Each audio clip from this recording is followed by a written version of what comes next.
Hey everyone, it's LaShonda from Labors of Love, and I'm here with another Therapy Thursday. Today I want to talk about stretch into you, stretch into yourself.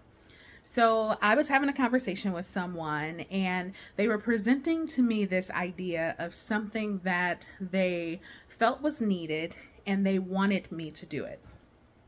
And the question was, do you want to do it? And the reality was, no, I don't. But because I understood what they were trying to accomplish, I was able to say, no, I don't want to do that. But what I would be interested in doing, or what I could do, is this.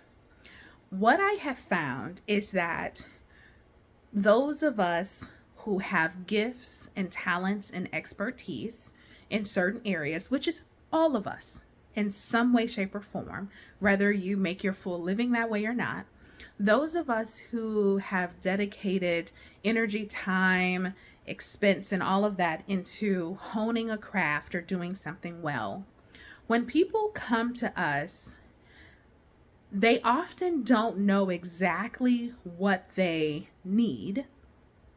They just have conceptualized a desired end. And then, based on their limited experience, they come to us based on how they have conceptualized how to get that accomplished. And then they say, can you do this? And I think sometimes we are in a position where sometimes it's exactly what we want to do. And then we're like, yeah, I'll do that. Then we get to doing it, and there's some dissatisfaction there on one or both parts, because the thing we're doing, yeah, we wanted to do it, but that's not actually what they needed.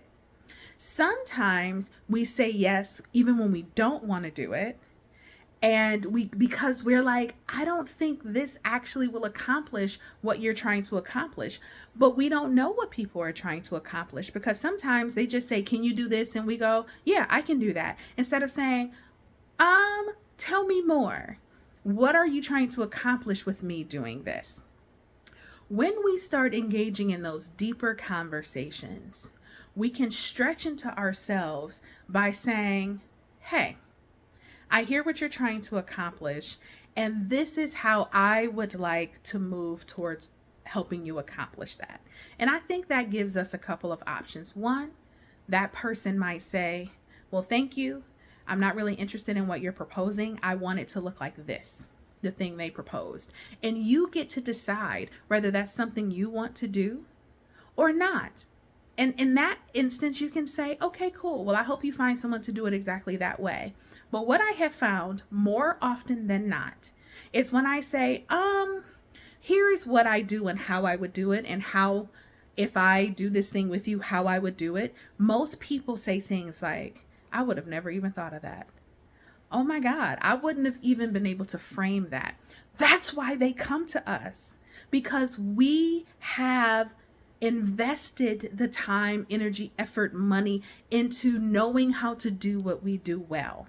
So this is just encouragement for folks out here, especially those who are entrepreneurs or thinking and considering being entrepreneurs, that it can be easy to get into this pattern where we look at how things are being done in whatever industry that we're in, and we go, okay, I can do that. But when someone comes to you and they say, can you do this? It is okay to ask more questions.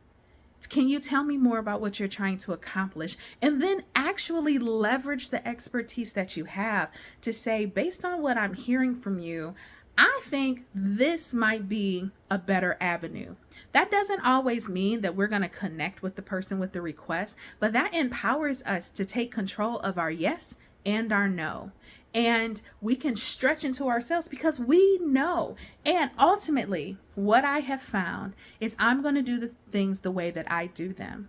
And while that then limits who I work with, because people want things done differently than I do, what it does mean is when I do collaborate with people, it's a really good match, because I'm upfront ahead of time about how I'm going to address something. They don't feel like they were blindsided, and I understand what they're trying to accomplish, and I'm leveraging my expertise to help them. So I want to encourage other people to do the same. Stretch into yourself. You don't have to do things how other people are doing things just because that's how other people are doing them, but you can be the first person sometimes that provides a different perspective with a whole bunch of people doing things a different way. So that is my encouragement for you this week. If you want to get in touch with me, you can find me at www.thelaborsoflove.com. I want to remind you all that I've started a Patreon, and that is a way, if you listen to these, if you watch these videos weekly, or you're listening to it on the podcast platform, and you realize that it costs me something every single week to put out this material, but you get to listen to it for free, please head over to the Patreon and notice how for very reasonable prices you can support my labors of love that you benefit from. And there's also Patreon exclusive content that you get for your support. Don't forget to share the podcast with your loved ones and your friends, and hit me up on social media. Until we connect again, you all be well.